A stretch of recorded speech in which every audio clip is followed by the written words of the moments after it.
తనకిష్టుడైన కుమారుని గద్దించు రీతిగా యెహోవా తన్ను ప్రేమించు వారిని గద్దించును. జ్ఞానము సంపాదించిన వాడు ధన్యుడు. వివేచన కలిగిన నరుడు ధన్యుడు. చాలు.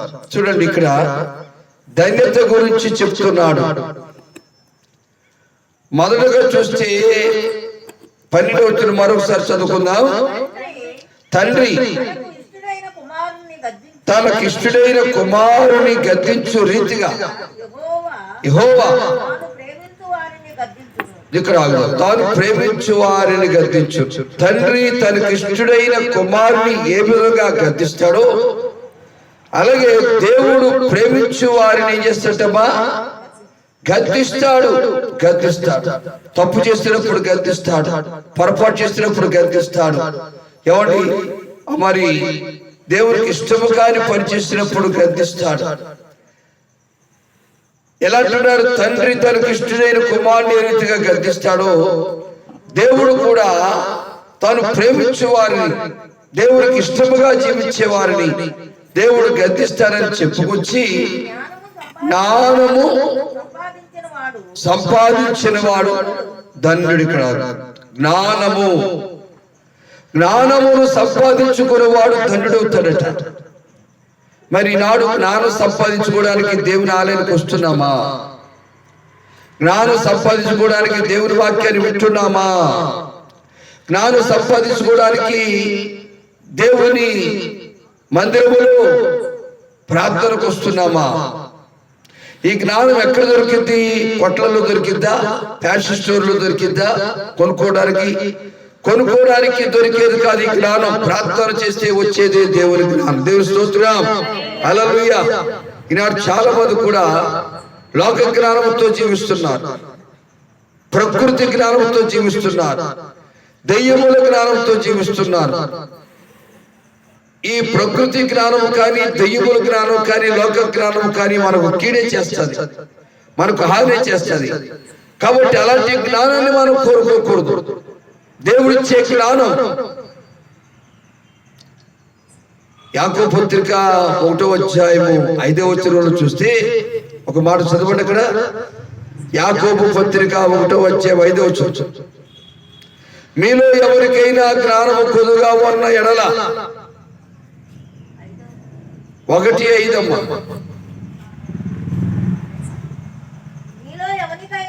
మీలో ఎవరికైనాను జ్ఞానము కొద్దుగా ఉన్న ఎడల ఎవరిని అడగలటమ్మా? దేవుణ్ణి అడగాలి. మనుషులు అడిగితే దొరికే జ్ఞానం కాదు,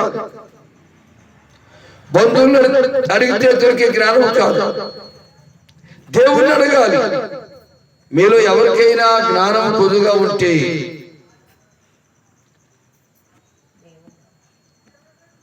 దేవుణ్ణి అడిగేవారుగా ఉండాలి. అంటే దేవుని ఆలయానికి వచ్చి, దేవుని మందిరానికి వచ్చి మోకరించి ప్రార్థించేవారు ఉండాలి.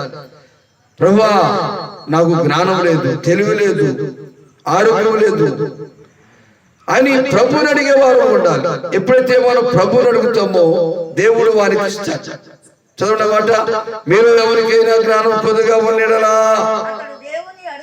అతడు దేవుని అడగవలను, అప్పుడు అతనికి అనుకరించబడుతుంది. చప్పుడు కొట్టి పరిశుద్ధాత్మ దేవుడు కనపరచుకుంటు.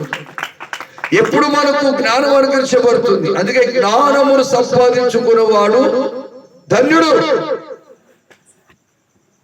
దరిద్రుడు కాడు. ఈ రాత్రి ఆత్మదేవుడు మనకు చెప్పేది ఏంటంటే, నువ్వు వెండి సంపాదించుకోవచ్చు, బంగారు సంపాదించుకోవచ్చు, ఐశ్వర్యం సంపాదించుకోవచ్చు, ఎకరాలు పొలాలు సంపాదించుకోవచ్చు, ఎస్టేట్లు సంపాదించుకోవచ్చు, లేక రాసులు రతనాలు ముత్యాలు సంపాదించుకోవచ్చు, డబ్బు సంపాదించుకోవచ్చు. అయితే నీవు ధన్యుడవు కావు.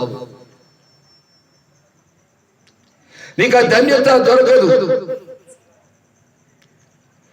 దేన్ని సంపాదించుకుంటే మనకు ధన్యత అంటున్నాడు? జ్ఞానమును సంపాదించుకునేవాడు ధన్యుడు. మరి జ్ఞానం పొలం వెళితే దొరుకుతుందా? కంపెనీకి వెళ్తే దొరుకుతుందా? ఆఫీస్కి వెళ్తే దొరుకుతుందా? మార్కెట్కి వెళ్తే దొరుకుతుందా? ఈ ప్లేసులు ఎక్కడ ఈ జ్ఞానం దొరకదు. ఈ జ్ఞానం దేవుని మందిరములో దొరుకుతుంది. దేవుని స్తోత్రం, హల్లెలూయా. ఈ జ్ఞానం దేవుని ఆలయంలో దొరుకుతుంది. అందుకంటున్నాడు, మీలో ఎవరికైనా జ్ఞానము కొద్దుగా ఉన్నడలా అతడు దేవుని అడగవలెను. దేవుని అడిగితే దేవుడు అతనికి ఇస్తాడు. జ్ఞానం ఇస్తాడు, ఘనతను ఇస్తాడు, ఐశ్వర్యం ఇస్తాడు, ఆరోగ్యం ఇస్తాడు, ఆశీర్వాదం ఇస్తాడు, బలం ఇస్తాడు, ప్రతి కొరతను తీరుస్తాడు. అందుకన్నాడు, జ్ఞానము సంపాదించుకునే వాడు ధన్యుడు. అదే జ్ఞానం అంటే ఆత్మ జ్ఞానము. ఏ జ్ఞానం అమ్మా? చెప్పండి, ఏ జ్ఞానం?